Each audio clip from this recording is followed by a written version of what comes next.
ჩვენ ვიწყებთ ახალი სუფთა ფურცლიდან. ჩვენ დავბრუნდით იმისათვის, რომ თქვენთან ერთად შევქმნათ ცენზურისგან და ხელისუფლების გავლენისგან დამოუკიდებელი ტელევიზია. 1 მაისიდან ტელეკომპანია მთავარი არხი მაუწყებლობას წყვეტს და იხურება.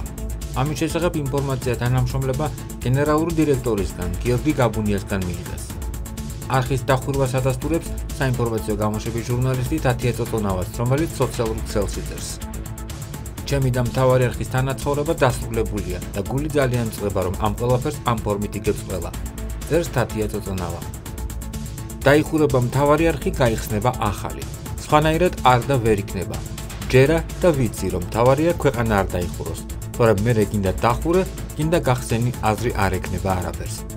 წერს ნიკა გვარამია სოციალურ ქსელში, რომელიც იმედიანად არის განწყობილი, რომ მთავარი არხის დახურვის შემთხვევაში გაიხსნება ახალი არხი.